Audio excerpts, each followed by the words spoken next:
Bueno, somos 6. Pero vamos a seguir porque si no, no puedo dar el tema de hoy. Y quiero terminar, no sé si terminarlo hoy o el martes próximo, pero es un tema que va a ir en el parcial, así que eh, mejor que lo vayan viendo. Bien, entonces,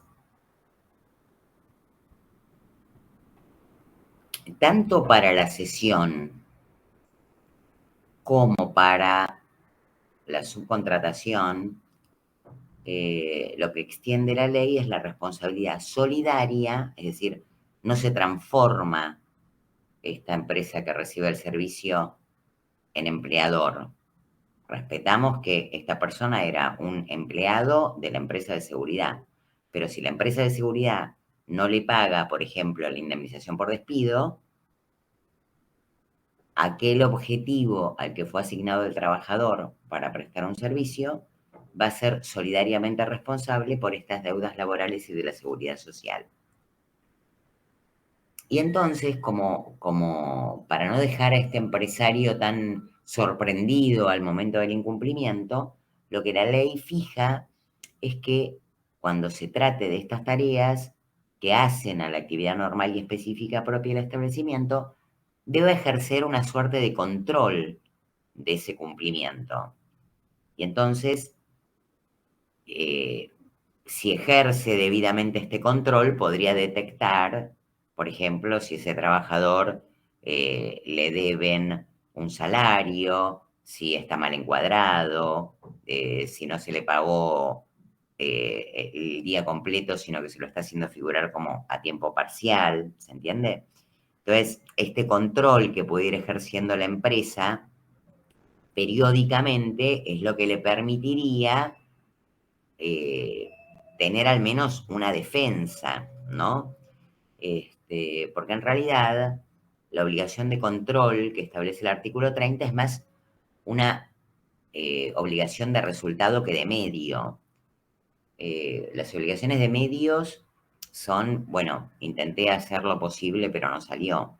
Y la de resultado es cumplir realmente con cuál era el objetivo, que era controlar, ¿no? Entonces, eh, por ejemplo, un cirujano tiene una obligación de medios, no le asegura, ¿sí?, al paciente cuál va a ser el resultado de la operación, ¿sí?, que va a usar las mejores técnicas de su profesión para que salga bien, pero no le asegura el resultado, éxito de la operación, ¿sí? Es de medios.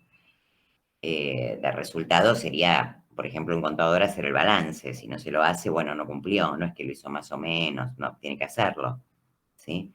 Entonces, esta obligación, la jurisprudencia entiende que es una obligación de resultados de controlar el cumplimiento de las obligaciones laborales y de la seguridad social y que si no lo hace es responsable. Y para esto, le tiene que pedir a estos contratistas cuál es el quill, ¿sí?, de todos los trabajadores que envíe a prestar servicios, y también una constancia del pago de las remuneraciones firmadas por este trabajador y del ingreso de los aportes a la seguridad social, así como, por supuesto, la cobertura que brinda la ley de accidentes de trabajo, y una cuenta corriente bancaria de la que sea titular para poder realizar las eventuales inspecciones y controles de movimientos.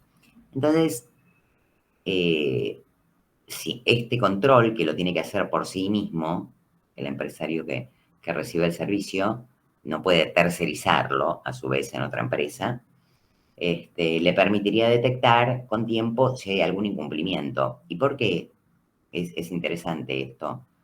Porque, en definitiva, como le está pagando el servicio, por ejemplo, a esta empresa de seguridad, si detecta algún incumplimiento, podría intimarla a que rectifique el error o retenerle de la factura que tiene que pagarle para poder abonarle al trabajador. Los trabajadores además tienen esta facultad, la regula el 136, de pedirle a este solidario que retenga de esa facturación lo que se le adeuda, para poderse cobrar, y también podría pedirle que retengan los aportes con destino a la seguridad social, ¿sí? Para evitar justamente un fraude. Entonces es muy importante esta situación de control, que además se extiende desde la modificación de la norma también a las obras de construcción, que antes, por un plenario, que era el 265, no se les extendía. Es decir, esto va para todos los trabajadores, ¿sí? Ya sea comunes o de la industria de la construcción. También en el marco de la solidaridad hay otro artículo, que es el 31, porque en realidad nuestra legislación lo que permite en materia de sociedades es que los distintos entes societarios que tienen vida propia y son personas jurídicas, autónomas, puedan formar parte de un grupo económico, ¿sí? Es decir, aunque sean de un mismo propietario o respondan al control de una misma persona, pueden formar este grupo societario sin que lo objete la norma, ejemplo, Grupo Clarín, con todas sus empresas vinculadas, y que no tiene ninguna observación que hacer, pero puede ocurrir que una de las empresas de ese grupo económico tenga algún problema financiero o económico, inclusive que caiga en insolvencia, o que quiebre directamente, y otras sociedades de ese grupo económico se mantengan, digamos, prósperas, ¿sí? Entonces, el artículo 31 permite que las deudas laborales de una de las empresas de un grupo económico o conjunto económico puedan exigirse a otras empresas del grupo, siempre y cuando se den dos condiciones. Primero, que esta vinculación empresaria sea de tipo permanente, es decir, que no se hayan unido un par de empresas, por ejemplo, para realizar una obra y después se desarme esta unión, como sería el caso de la UTE, la Unión Transitoria de Empresas, justamente, como su nombre lo indica, es transitoria. Son empresas que conforman un grupo, una unión, para realizar determinado emprendimiento. Más claro, en el ámbito de la construcción. Pero que después se desintegra, ¿sí? Es diferente esta empresa que construye solo un edificio de, por ejemplo, todas las empresas vinculadas al Grupo Clarín, ¿no? Que es un conjunto permanente de empresas, siempre existen. Pero además de esta cuestión objetiva, hay una cuestión subjetiva, es decir, que el artículo 31 requiere que se den las dos, ¿sí? Que en esta cuestión permanente haya de alguna manera una unidad en la dirección o en el control o en la administración, y que su conducta, la conducta de alguna de ellas respecto a sus trabajadores, sea, según dice la ley, o haya incurrido en maniobras fraudulentas o conducción temeraria. Cuando la ley habla de maniobras fraudulentas, se refiere fundamentalmente a aquellos casos en que, o lo que interpretó la jurisprudencia, aquellos casos en que la empresa no registra a un trabajador, por ejemplo. Entonces esto se considera claramente una maniobra fraudulenta. Y la conducción temeraria se refiere a aquellas actitudes subjetivas de la empresa, que por supuesto también hay que probarlas, que hacen fundamentalmente a un actuar negligente, ¿sí? de la sociedad. Es decir, cuando una empresa se maneja en el mercado de modo negligente o imprudente, provocando por ejemplo, su insuficiencia patrimonial, que entonces va, en definitiva, a tornar ilusorios los derechos o los créditos de un trabajador. Entonces, en este caso, el artículo 31 permite extender la solidaridad y, si bien en un principio la jurisprudencia fue bastante restrictiva también en la interpretación, digamos que como todo el derecho laboral está mirado desde un prisma protectorio, trata de extender, ¿sí? O de ampliar, si se quiere, esta mirada para poderle garantizar al trabajador el cobro de sus créditos. Bueno, con esto terminamos artículo 29, bis 30 y 31.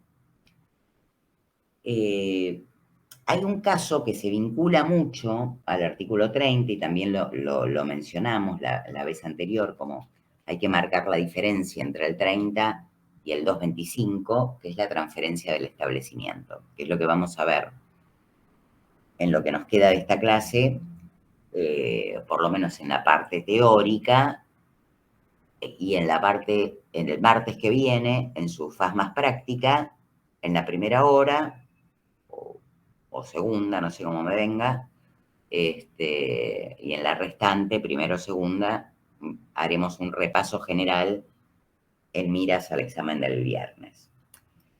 Pero bueno,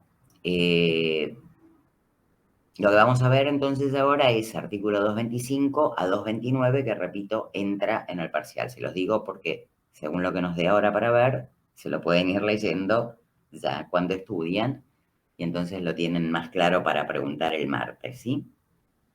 Entonces, la ley contra el trabajo establece un principio de continuidad del trabajo. Y a diferencia de lo que vimos del trabajador, que es una obligación intuitu persona, es decir, de que esa persona específica contratada por el empresario preste servicio siempre y no se pueda reemplazar por un primo si está enfermo, ¿no? Que sea este trabajador específico. Como tiende a la continuidad del contrato, adopta para el empleador una posición contraria y dice, no importa si lo que pueda sucederle al empleador, que puede modificarse en el futuro, siempre voy a estar en la continuidad del contrato. Esto es lo que se desprende del artículo 225. Entonces, aún en caso de transferencia de establecimiento o de empresa, el trabajador va a permanecer ajeno a ese cambio que se produce en la estructura empresarial y su contrato se va a mantener con todos los derechos y todas las obligaciones que tenía con su anterior empleador, inclusive su antigüedad. Entonces, el 225 permite la transmisión o la transferencia, y dice por cualquier título del establecimiento, y cualquier título de establecimiento significa hablar de cualquier negocio jurídico, ¿no? De una venta, de una locación, es decir, de algo permanente o de algo temporario, de una fusión, de modo tal que el contrato de este trabajador va a continuar para quien resulte adquirente, ¿sí? O por lo menos locatario de este emprendimiento productivo. Hay algunos casos en que no se aplica este concepto amplio de transferencia del 225, y es, por ejemplo, cuando existe una concesión, porque en la concesión lo que se entiende es que, disculpen, pero tomo algo porque... En la concesión no hay una relación directa, ¿sí? Entre... hay una adjudicación ¿sí? No hay una transferencia de establecimiento, sino una adjudicación, y no hay un vínculo que una, ¿sí?, al concesionario anterior con el posterior. Ocurre por un acto de la administración, ¿sí? Lo mismo ocurre cuando, por ejemplo, hay una quiebra. El adquirente de una empresa concursada no es el sucesor, sino que, vamos a ver después, pero es importante que se lo tengan en la cabeza, el contrato de trabajo se va a extinguir justamente con motivo de la adquisición de la empresa. Entonces el nuevo empresario no asume el pasivo contractual respecto del personal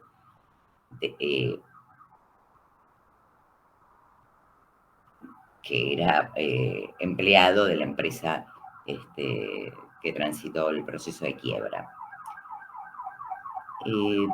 En los demás casos, por ejemplo, de fusión, como les dije, de sucesión inclusive, de locación, de venta, de cesión transitoria, de transferencia de fondo de comercio, de venta, o sea, todos los demás negocios jurídicos que puedan darse,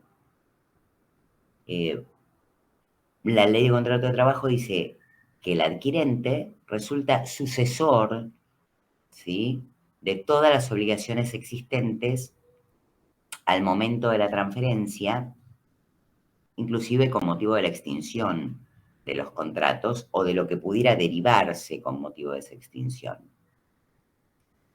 Y debe respetar entonces todas las condiciones que tenía el anterior titular respecto de esos trabajadores. Y esto ocurre inclusive en el caso de transferencia de fondo de comercio, porque la transferencia de fondo de comercio, que implica dar publicidad, ¿sí?, a los terceros respecto de esta operatoria, trata de restringir la responsabilidad en las deudas. Es decir, publico edictos, digo, se vende el bar de la esquina, ¿sí? Quienes sean mis acreedores vengan ahora porque si no, no van a poder cobrar, ¿no? Dicho en tonos burdos.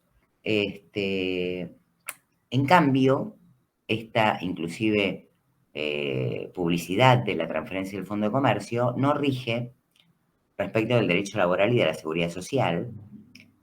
Normalmente un trabajador no lee un edicto, ¿sí? Y además porque lo que estamos haciendo es justamente decir, respecto del trabajador, voy a priorizar la continuidad del vínculo laboral. Entonces, en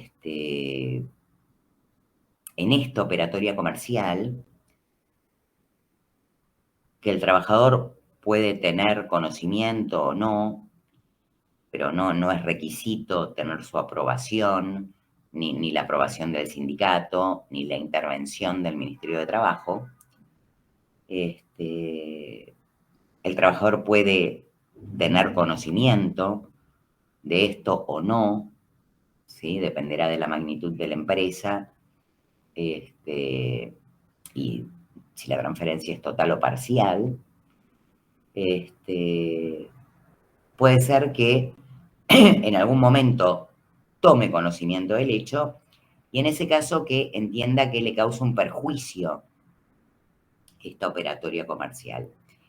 Y entonces el artículo 226 dice, bueno, puede considerarse despedido invocando una justa causa y trae una ejemplificación que no es muy interesante porque pone como ejemplo de injuria, ¿sí? O sea, de la injuria del artículo 242, es decir, de este grave incumplimiento que le causa un daño, algunas situaciones que difícilmente podrían considerarse como injuria y que son, por ejemplo, si con motivo de la transferencia cambia el objeto de la explotación o se alteran sus funciones. En realidad, acá podría considerarse despedido por el artículo 66, ¿no? Más que por el 242. Después trae otro ejemplo que es si hay una separación de las distintas secciones de una empresa, de modo tal que esto disminuya su responsabilidad patrimonial. Entonces, el trabajador, si bien no participa de este acuerdo de transferencia de la empresa o del establecimiento y no puede oponerse, este artículo le da la posibilidad de que se considere en situación de despido si considera que esta transferencia va a tornar imposible que se cumpla con el objeto del contrato de trabajo. Y pone estos ejemplos: si se cambia el objeto, si alteran su cargo, su empleo, o el que es más relevante, si él presume que lo que está haciendo es, en definitiva, es insolventando la empresa, porque este fraccionamiento de la empresa a través de la transferencia hace que tenga menos bienes con los cuales pueda responder.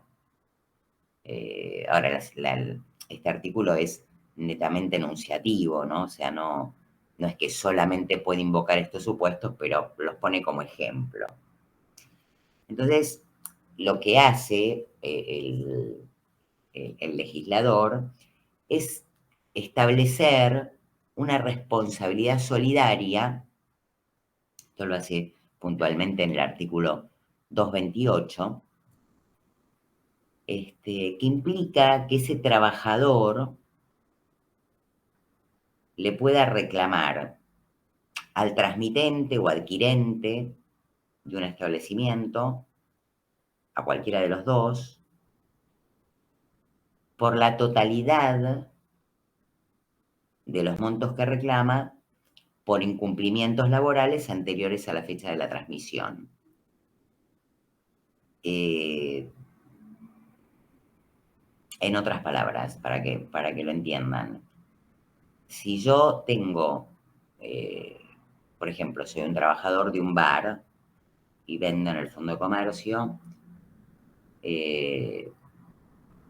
puede ser que el vendedor me adeude salarios. También podría ser que me despida y me adeude la indemnización. O que me adeude el aguinaldo, o que me adeude horas extras, o que tenga una diferencia de categoría. Todo esto ocurre antes de la transferencia, ¿no? Por ejemplo, la operación se hace hoy. Yo a hoy había devengado mi salario hasta hoy, mi aguinaldo hasta hoy, mis vacaciones hasta hoy. Es deudor de esto, claramente. Pero también puede ser que me deba el aguinaldo, o puede ser que esté mal categorizado. Entonces, la ley hace solidariamente responsable al comprador de estas deudas, que no son propias, pero son deudas que existían al momento de la transferencia. ¿Se entiende esto? Que el adquirente es responsable solidario de las deudas existentes ante la transferencia, ¿se entiende? Sí. Bien. No es exactamente que se hace cargo de las deudas, sino que es... No, bueno, podría ser, porque esto depende del negocio jurídico.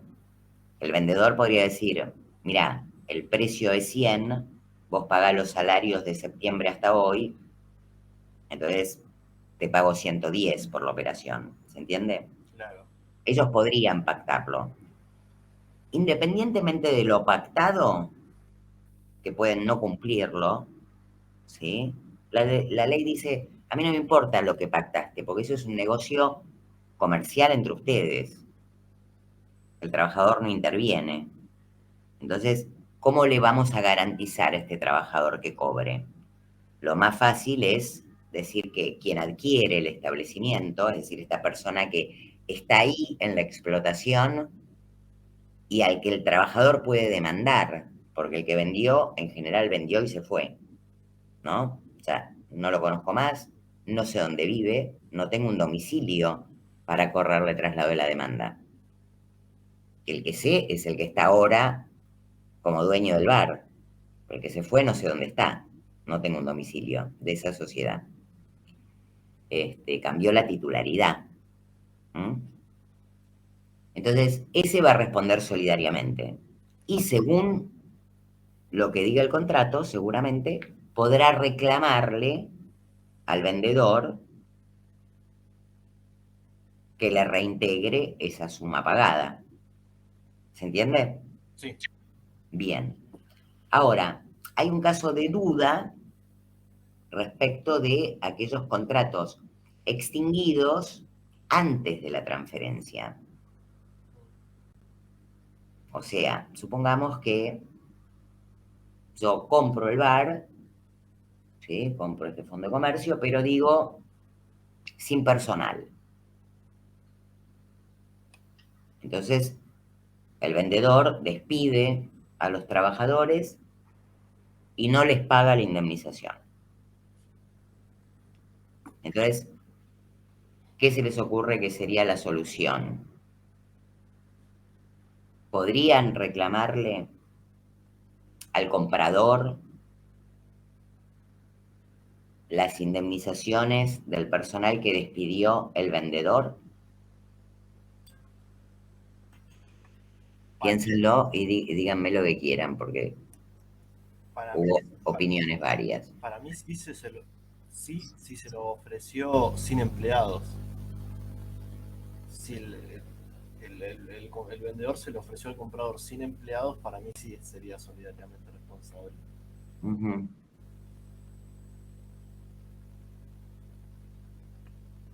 ujú. ¿Y por qué? Eh, porque mm,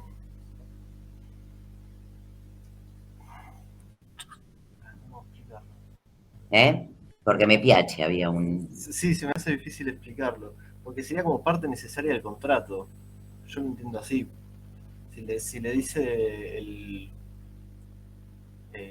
vendedor al comprador, yo te lo ofrezco sin empleados, limpio, y el comprador acepta eso y el vendedor se escapa sin haberle pagado las indemnizaciones, Mm. para mí sí es parte, porque él efectivamente lo compró sin empleados. Y es parte que quiere decir, lo compró sin empleados, y entonces, ¿por qué tendría que pagarle? Eh,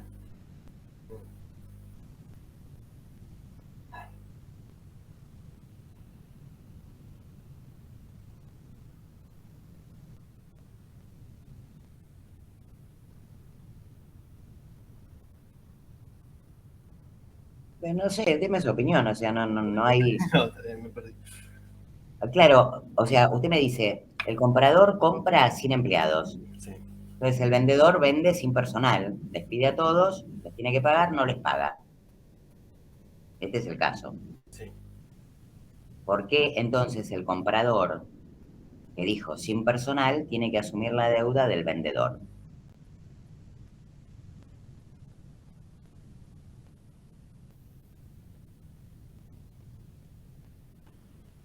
Es una deuda propia, es una deuda del otro, Sí, sería como una deuda heredada. claro. Pero lo dijimos recién, lo dijimos recién. O sea, por la solidaridad, no. Claro, por la solidaridad. Porque en realidad, pero no respondería solidariamente, sí. Porque, a ver, eh, el trabajador ajeno a este negocio, y pongo el caso del bar porque era el caso paradigmático que existía, era cuando daban vacaciones al personal, volvía el personal y resulta que estaba el adquirente que decía, no, miren, yo me compré el bar, pero sin ustedes. Entonces el dueño anterior se había ido y no sabíamos qué hacer con los trabajadores, porque lo que se discutía era cuáles son las deudas que se transfieren. Y la norma dice las vigentes al momento de la transferencia. Entonces yo cuando transfiero, esa deuda con el trabajador existía. No importaba que el contrato estuviera vigente o no. Lo que existiera era la deuda, ya sea una deuda de salarios o una deuda de indemnización, ¿sí? Entonces, como este vendedor en general había desaparecido para los trabajadores y no lo podían encontrar, la única persona que podían encontrar es al, entre comillas, adquirente. Y se supone que ese adquirente sí tenía contacto con el empleador anterior, porque difícilmente una operación se haga con pago al contado, y si se hace en pago al contado, bueno, en un solo pago me refiero, por lo menos hay un contrato donde el vendedor fijó un nuevo domicilio. De modo tal que el adquirente es quien más fácilmente puede conectarse con el vendedor. Entonces le puede reclamar a este vendedor deudas que no pagó, porque en realidad esas deudas son directas del vendedor. Entonces, más allá del juicio laboral, donde el adquirente va a ser solidario de todas las deudas existentes hasta el momento de la transferencia, inclusive de contratos extinguidos, ¿sí? Y va a tener que pagar en el juicio laboral, aunque diga, miren, yo firmé un contrato con el vendedor que dice era sin personal, que yo no me hacía cargo de las deudas, venga y llore 15 días. Eso es un acuerdo que no se extiende al derecho laboral, sino propio del derecho comercial. Entonces después, este adquirente que pagó en el juicio laboral las deudas del vendedor, va a tener lo que se llama una acción de repetición comercial, donde va a demandar a este vendedor para que cumpla ese contrato que hizo con él, donde decía que él se hacía cargo de las deudas y no se hizo cargo de las deudas. ¿Se entiende? En cambio, un trabajador no podría ir a buscar al vendedor porque no sabe dónde está. Normalmente, en el caso de los bares, estaban en España, porque vendían el bar y se volvían a España. Que es cuando se resolvió esta cuestión interpretativa en un plenario, que ustedes ya saben perfectamente cuál es no, que saben perfectamente qué es un plenario, que es un plenario del año 97 que se llamó Baglieri, con B larga, por si lo quieren buscar, pero que fundamentalmente lo que dice es que el adquirente de un establecimiento, en las condiciones del artículo 228, es responsable tanto de las obligaciones laborales como de las de la seguridad social, sin importar lo que dijera un contrato que hayan firmado entre ellos y si los contratos estaban vigentes o se habían extinguido, ¿no? Esto es lo que surge del contrato, del plenario Baglieri. Entonces, con esto se puso una solución a la interpretación de si solamente respondía por las deudas de los contratos vigentes que me haya transferido o también sobre los contratos extinguidos.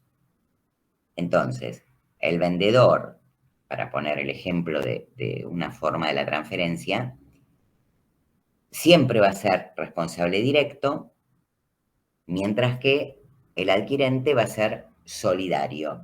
Si paga, pues si lo encontraron, si saben, por ejemplo, dónde vivía y lo notifican ahí, pues perfecto.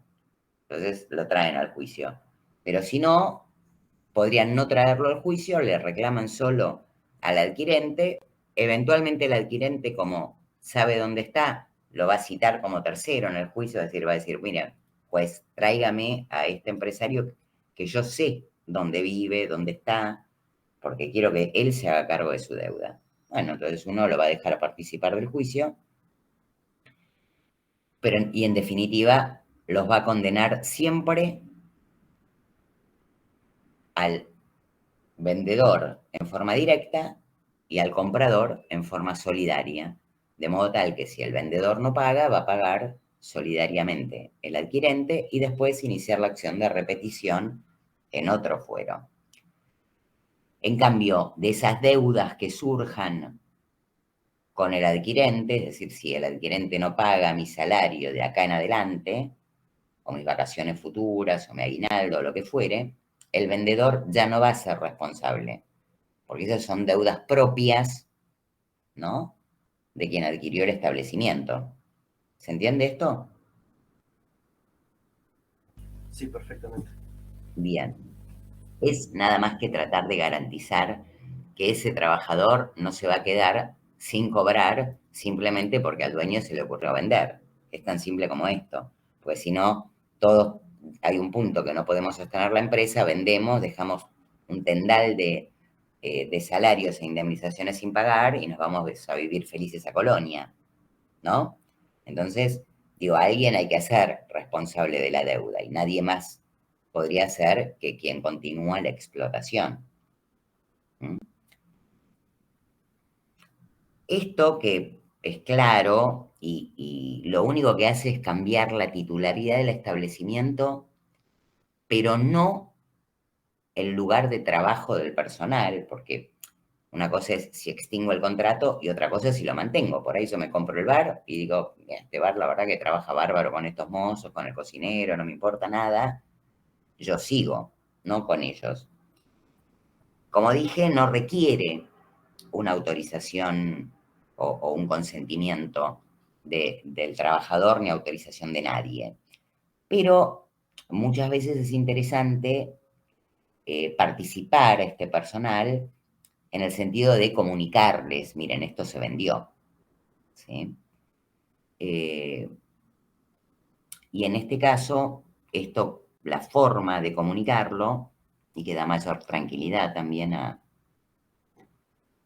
adquirente, es redactando una simple nota a cada trabajador, dirigida a cada trabajador, donde diga simplemente lo que ocurrió, que sería, en términos sencillos, ¿sí? Porque son notas sencillas, donde dice, me dirijo a usted a los efectos de informarle que la empresa A ha decidido transferir el establecimiento a la empresa B a partir del día 26 de septiembre del 2003.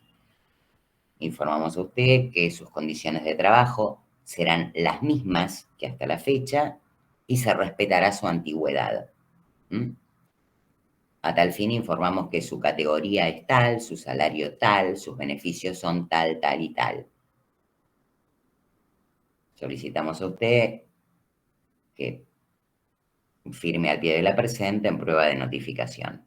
Y firma responsable de la empresa A, responsable de la empresa B, y abajo el trabajador firma, me notificó de la transferencia. ¿Sirve para algo? No, porque la transferencia igual operó.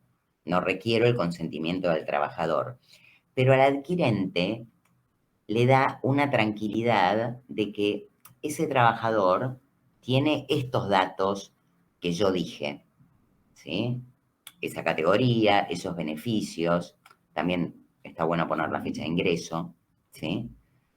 Es decir, algunos datos que me dio el vendedor respecto de este trabajador y que pueden no ser ciertos. Entonces, cuando yo le doy a firmar esta nota, el trabajador verifica y me va a decir, ah, no, mira, yo no soy categoría C, soy categoría A y no tengo la obra social de comercio, sino que tengo OS de 510 y me lo paga él. Y además tengo, ¿se entiende? Entonces, esto permite tener una certeza mayor de qué es lo que me dijo ese vendedor. Si no se firma, no hay ningún problema, porque no lo requiere la ley.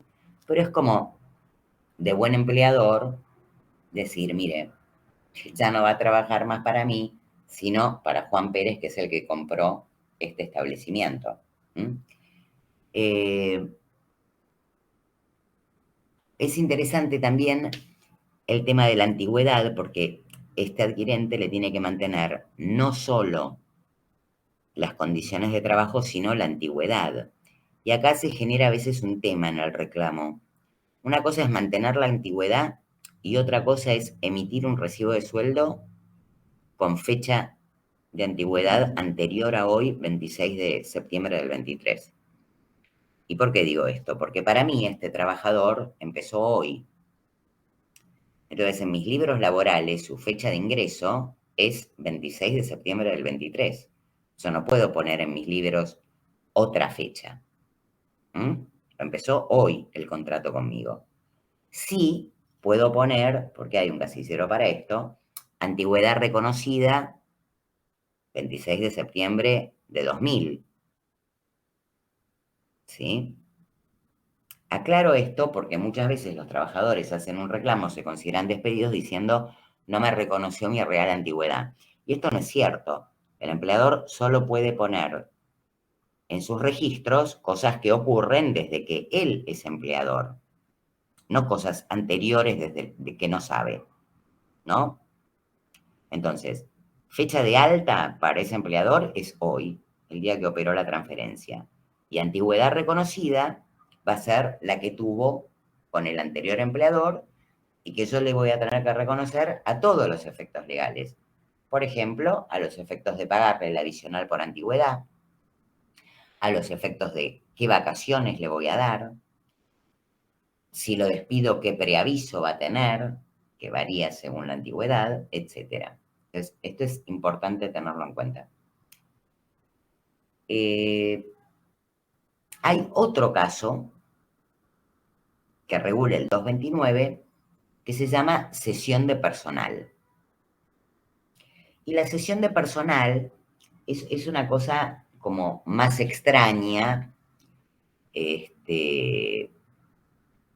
ocurre cuando un trabajador o más son cedidos a otro empleador para cumplir las tareas en otro establecimiento.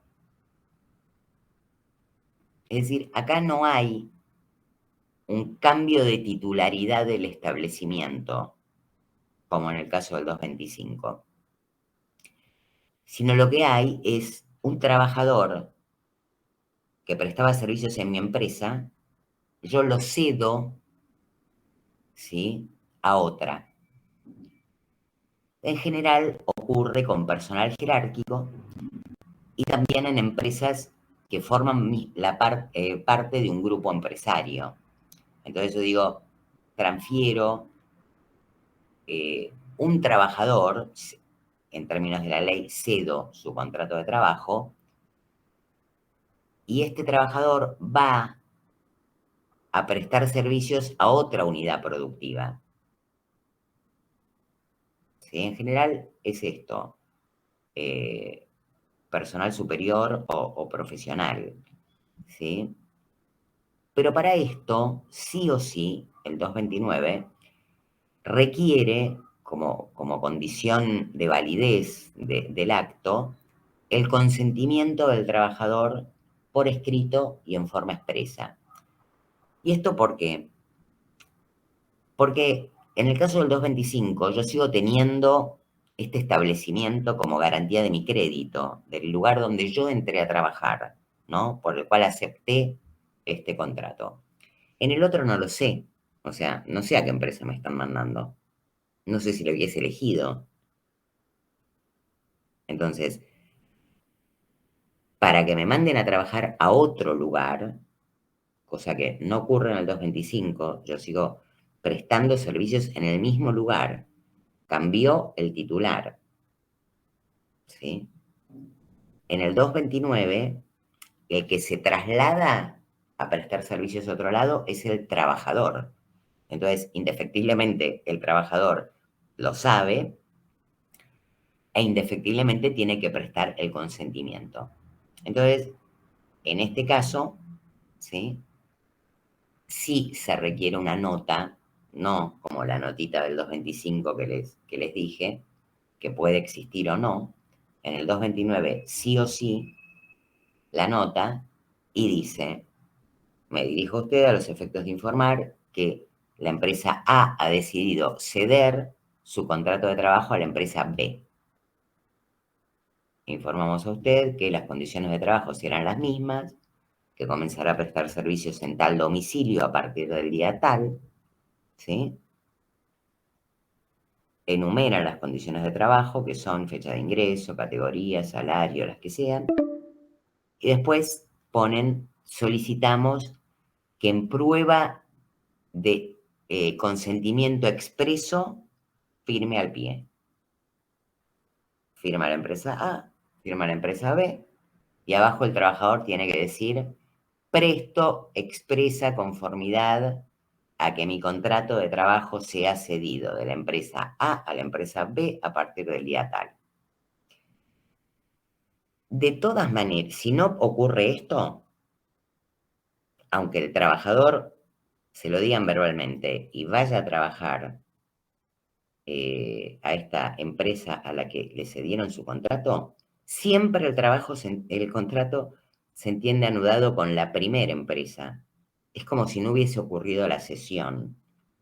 De modo tal que acá va a ser solidaria la empresa que cedió su contrato, inclusive por las deudas existentes luego de la cesión, porque se entiende como nulo el acto. ¿Sí? ¿Se entiende esto? Sí, No hay un nuevo contrato, el trabajador cambia solo de empresa, pasa a ser dependiente de otra empresa, mantiene las mismas condiciones, la antigüedad, etcétera, mientras que en el 225-228 se mantiene en el mismo establecimiento, cambia el titular de la empresa o al menos de ese establecimiento. En el 229, en cambio, deja de trabajar en esa empresa, pasa a otra, con lo cual el dependiente deja de trabajar donde lo hacía y se incorpora a esta nueva organización empresarial. Queda un caso que es el 230, que lo vamos a dejar para el martes que viene, pues es muy sencillo, es transferencia en favor del Estado. Bueno, se los digo ahora en realidad, así ya lo terminamos. Todo esto que vimos, te los digo en 2 segundos, todo esto que hablamos de la transferencia, el 230 dice que no rige cuando la cesión o la transferencia es en favor del Estado. Es decir, cuando en realidad estamos nacionalizando un establecimiento.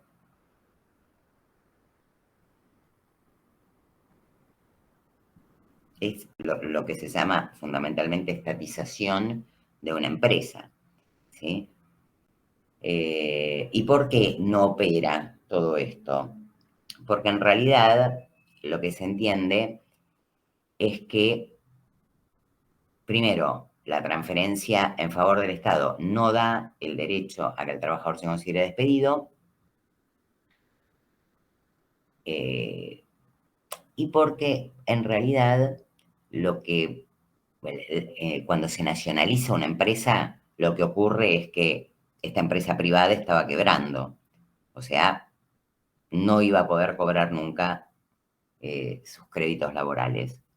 Con lo cual, esta incorporación, ¿sí?, al empleo público, si bien no le van a pagar la indemnización que le debía su anterior empleador privado, porque así lo dice el 230, pero digo, esta incorporación al empleo público lo que le garantiza es la estabilidad absoluta en el empleo. Entonces,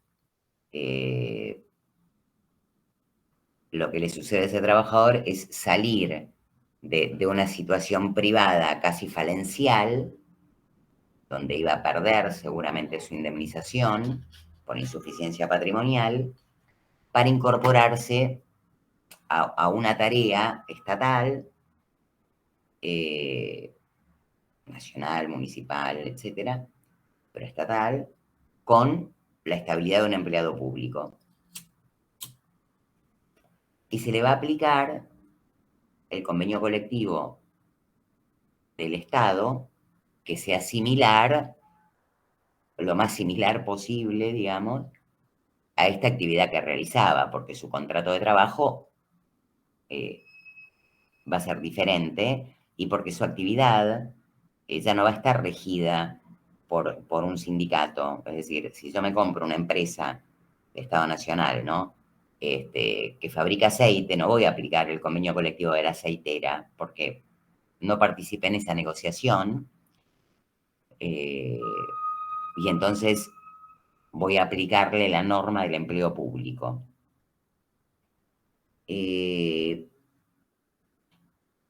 esto respecto al 230. Nos queda un caso que vemos la próxima, porque ya es casi la hora.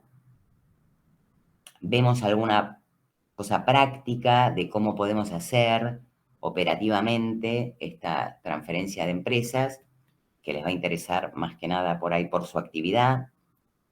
En algún momento de la clase del martes, hacemos un repaso de los temas, y después el viernes nos vemos el 6 en presenciales, digamos. Y para que no nos manden 500 mails, siempre el aula la dan un día antes, así que vamos a poner, cuando la tengamos, el aula que tienen disponible, pero ya saben que es a las 5 de la tarde, ¿no? ¿A las 5 o a las 7? Creo que era a las 5. A ver, déjenme ver. Esto se los confirmo, como que se lo pregunten si la marco el, el viernes. Pero me pareció que era a las 5. Lo chequeamos. Déjame ver el mail.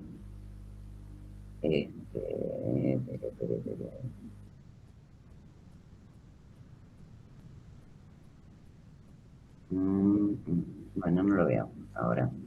Bueno, eso lo chequeamos para el viernes. Dale. Yo mentalmente lo vi para las 5, pero ¿no está en la página? No, fíjense en la página y si no, el viernes igual le preguntan a Marco. Ahora no encuentro el mail, pero... En el campus dice la fecha, pero no dice la hora. ¿No dice la hora? Bueno, entonces la chequeamos para el viernes, ¿eh? Y y listo. Dale. Bueno, nos vemos ustedes a Marco el viernes y yo los veo el martes. Los escucho. Bueno, buen fin de, buena semana. Repasen todo, así lo vemos cualquier duda el martes que viene. Dale. Chau, chi. Pero